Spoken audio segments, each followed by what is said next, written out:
Hi friends, welcome to my channel. Today special కరివేపాకు మునగాకు పొడి. కావాల్సిన ఇంగ్రీడియంట్స్: నువ్వులు 2 టేబుల్ స్పూన్, అవిసె గింజలు 2 టేబుల్ స్పూన్, జీలకర్ర 1 టేబుల్ స్పూన్, మినపప్పు 3 టేబుల్ స్పూన్, పచ్చిశనగపప్పు 3 టేబుల్ స్పూన్, ధనియాలు 3 టేబుల్ స్పూన్, ఎండుమిర్చి 10 లేదా 12 లేదా మీ కారానికి తగినట్టు వేసుకోవాలి. కరివేపాకు 2 కప్స్, మునగాకు 1 కప్. ముందుగా కళాయి పెట్టుకోవాలి. అది కొంచెం వేడెక్కిన తర్వాత మనం ముందుగానే కడిగి ఆరబెట్టుకున్న కరివేపాకును వేసుకోవాలి. ఇది కొంచెం బాగా వేయించాలి. ఈ కరివేపాకు తినడం వల్ల మనకి హెయిర్ అనేది మంచిగా గ్రోత్ అవుతుంది. పిల్లలకు కరివేపాకు పెడితే వాళ్ళు తినరు. అలా కాకుండా కొంచెం ఇలా మంచిగా పొడి చేసి గీ వేసి పెడితే తింటారు వాళ్ళు. ఇది కొంచెం బాగా వేయించుకోవాలి. అంటే మనం పట్టుకుంటే ముక్కలయ్యే విధంగా వేయించుకోవాలి కరివేపాకు. చూడండి, ఇలా వేగాలి. మనం పట్టుకుంటే ఈ విధంగా ముక్కలు అవ్వాలి. ఇప్పుడు అదే కళాయిలో 1 కప్ మునగాకు వేసుకోవాలి. సేమ్ కరివేపాకు ఎలా వేపామో ఇది కూడా సేమ్ అలా పట్టుకుంటే ముక్కలు అయ్యే విధంగా వేపుకోవాలి. మధ్య మధ్యలో కలుపుకుంటూ ఉండాలి.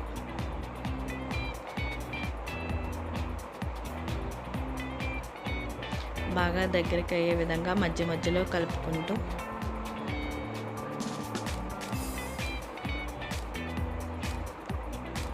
మనం పట్టుకుంటే ఈ విధంగా ముక్కలు అయ్యే విధంగా చూసుకోవాలి. దీన్ని తీసి ఒక ప్లేట్లో పక్కన పెట్టుకోవాలి. ఇప్పుడు అదే కళాయిలో 1 టేబుల్ స్పూన్ ఆయిల్ వేసుకోవాలి.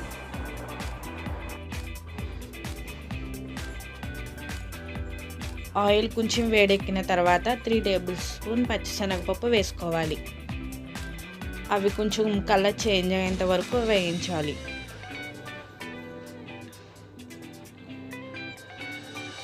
అవి కొంచెం కలర్ చేంజ్ అయ్యాక మినపప్పు కూడా వేసుకోవాలి.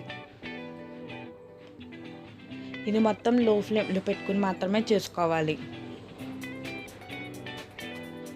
మినపప్పు కూడా కొంచెం వేగిన తర్వాత జీలకర్రను వేసుకుని వేయించాలి.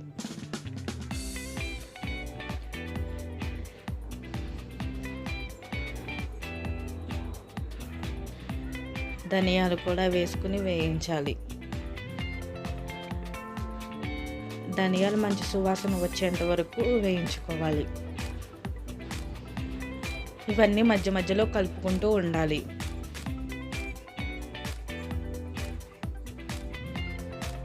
మంచి సువాసన వచ్చిన తర్వాత ఎండుమిర్చిని వేసి వేయించుకోవాలి. మన కారానికి తగినట్టు వేసుకోవాలి.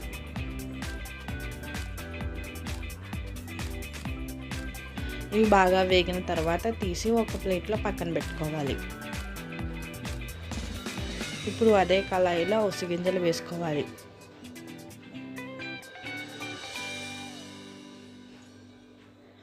అవిసె గింజలు చిటపటమనేంత వరకు వేయించుకోవాలి.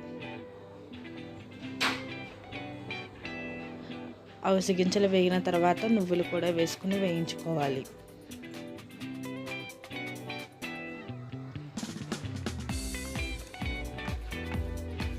మధ్య మధ్యలో కలుపుకుంటూ అవి చిటపటమనేంత వరకు వేయించాలి.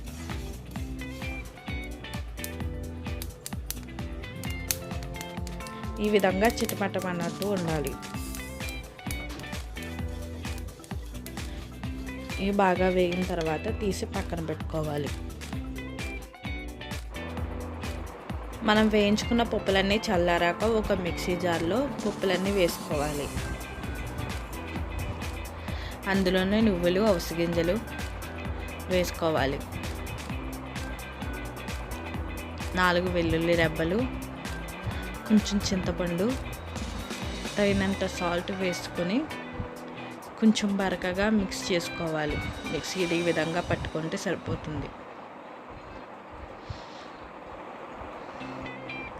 ఇప్పుడు అదే మిక్సీ జార్లో మనం ముందుగా వేయించిన కరివేపాకు, మునగాకు కూడా వేసుకుని బాగా మెత్తగా అయ్యేంత వరకు మిక్సీలో పట్టుకోవాలి. అంతే, మన కరివేపాకు పొడి రెడీ. subscribe my channel.